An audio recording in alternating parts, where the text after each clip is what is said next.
Bem-vindos a mais um vídeo do canal Conhecimentos da Humanidade, e hoje a gente vai falar de Mitra e entender como que o pão, o vinho e a fruta sagrada estão na sua história. Antes de falar de Mitra, nos siga nas redes sociais, principalmente no Instagram, @oficialcdh, onde a gente posta conteúdos exclusivos, interage com a galera, posta novidades sobre o CDH como um todo, os projetos que a gente está envolvido. Não perca! E aqui na descrição desse vídeo eu vou deixar alguns links com indicações de livros para você se aprofundar em mitologia e que vai ter a oportunidade de ler sobre Mitra, o mitraísmo, a religião da antiga Pérsia e assim por diante.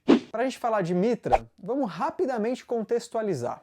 A gente consegue encontrar a ideia de Mitra em pelo menos duas mitologias de regiões próximas. Lá na Índia, no Brahmanismo, na religião mais védica, mais antiga, a gente encontra menções a Mitra, umas características específicas, mas principalmente a gente encontra também na Pérsia, com Ahura Mazda, onde a gente tem também lá um Mitra, que vai dar muita base, ou pelo menos algumas, porque acabou se transformando. Mitra acabou se transformando num deus soberano, muito maior do que Indra, por exemplo, lá na antiga Índia, antes da Trimurti que a gente está acostumado, antes de Brahma, Vishnu e Shiva, a gente tinha Indra, que era o soberano, e a gente tem Mitra envolvido nisso, envolvido em algumas histórias de Indra. E na Pérsia a gente tinha Ahura Mazda, que era o soberano, que tinha que derrotar Ahriman. A gente já contou um pouco dessas histórias aqui no canal, vídeos antigos, mas que valem a pena darem uma olhada, e em determinado momento surge Mitra. Se a gente for olhar por esse prisma mazdeísta, Ahura Mazda cria Mitra e depois vai dando poder para ele, vai dando uma certa soberania. O que a gente vai falar hoje deriva disso, mas se transforma e vai chegando em vários lugares da Europa e vai chegando até o que hoje é a Inglaterra. Então percorre ali do Oriente e vai subindo todo o continente. Então a gente tem um Mitra que deu origem ao mitraísmo, uma escola iniciática, uma ordem, um grupo de pessoas ali que em nome de Mitra faziam algumas coisas. Em geral se acredita que os que faziam parte dessa ordem eram guerreiros, eram homens guerreiros.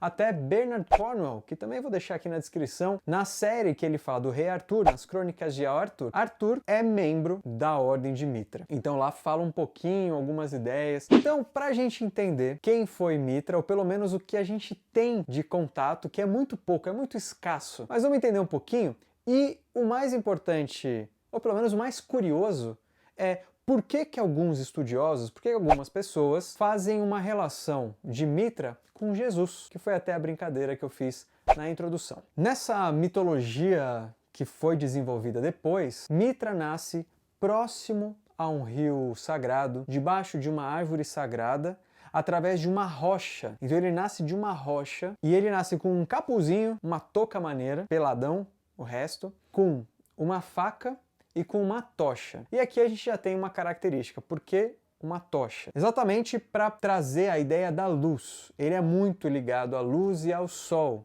Ele é um herói, um deus solar. E a gente vai ver isso daqui a pouco. O nascimento dele é testemunhado por dois camponeses que prestam certas homenagens ali para ele, entendem que ele é o herói, o salvador. E como a gente está falando de uma mistura de mitologias e transformações, a gente vai pegar alguns aspectos das outras mitologias. A história dele vai pegar principalmente o do mazdeísmo, né? Então existem os demônios, existem seres que seriam equivalentes aos demônios que precisam ser derrotados. Então o Mitra seria o salvador, quem vai livrar a terra desses demônios. E aí com a faca que ele tinha, ele pega o fruto da árvore sagrada, se alimenta e com as folhagens ele faz a roupa dele.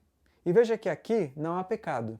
Tá tudo certo, tá tudo dentro da lei. Ele pode fazer isso, diferente do fruto sagrado da árvore sagrada do Éden. Nessa mitologia persa original, existia um touro primevo, primordial, e que eventualmente deveria ser derrotado e enfrentado. Aqui é Mitra que precisa enfrentar esse touro. Então primeiro o que ele faz? Ele tenta domar o touro.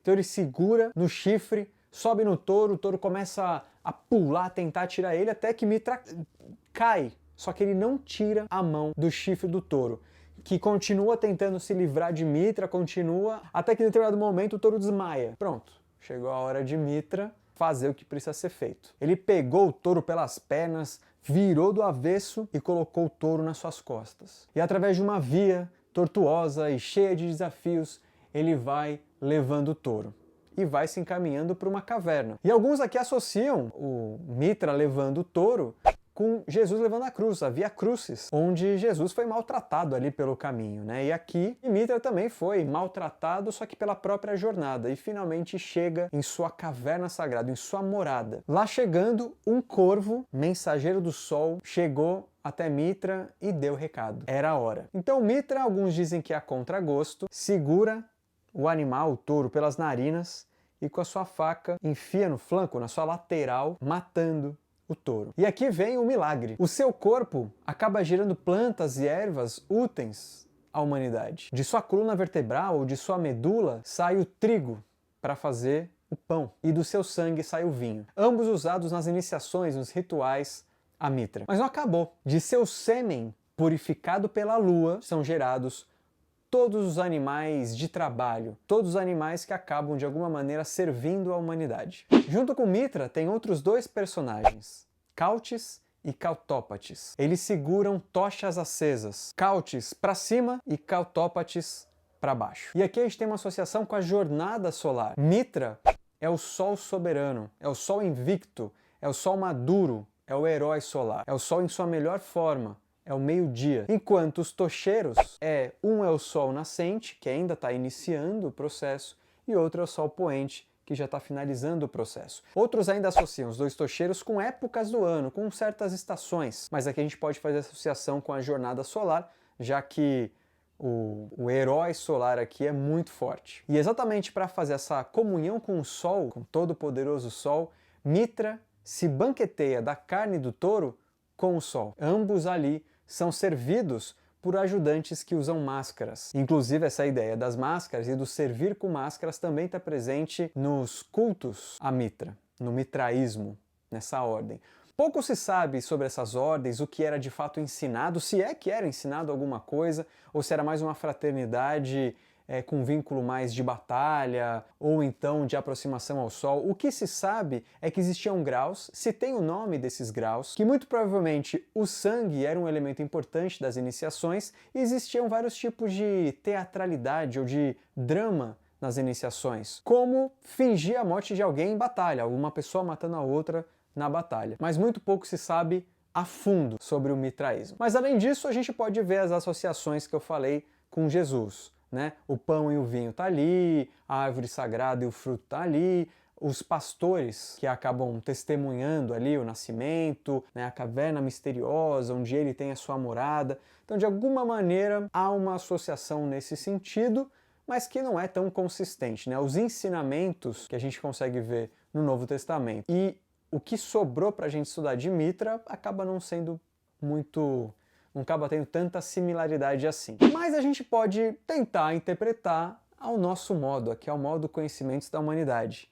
Então, a primeira coisa que é importante é entender que a maior parte dos símbolos femininos e de maternidade estão presentes no nascimento desse herói masculino. Então a gente tem a água, a gente tem a árvore, a gente tem a pedra, e a gente pode associar a pedra à rocha e mesmo a caverna. Então a gente tem mais uma vez esses símbolos, e aí ele já nasce pronto praticamente, né? Ele já nasce tanto com a defesa dele quanto com a iluminação. Então ele provê tanto a defesa e a própria iluminação, faz o que precisa ser feito e finalmente acaba com o touro primordial, que a gente pode ver de diversas formas, né? O próprio gado como fonte de alimento, né, de várias civilizações antigas, por isso que ele é tão presente na mitologia nórdica. A gente também tem a vaca sagrada primordial, a gente tem na Pérsia, a gente tem as vacas sagradas na Índia. Então essa ideia é muito importante. E mais uma vez aqui a gente tem, e chegou a hora de Mitra acabar com esse touro primordial, podendo ser representado pelo próprio instinto. Agora já não é mais a hora do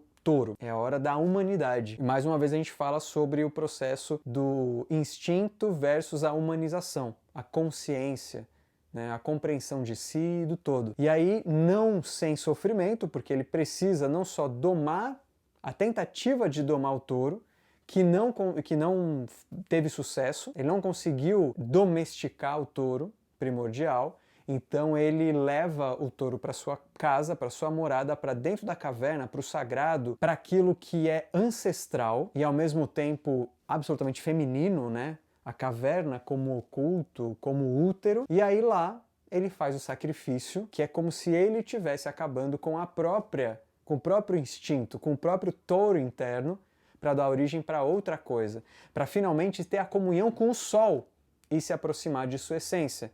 E veja que através disso ele garante o sustento, ele garante fertilidade, ele garante que a humanidade continua, prossiga na sua jornada. Certo? O que mais que vocês percebem nesse mito? Como que vocês veem? E que outros mitos que você tem interesse em ver aqui? Deixa nos comentários. Beijo no coração de vocês e até a próxima.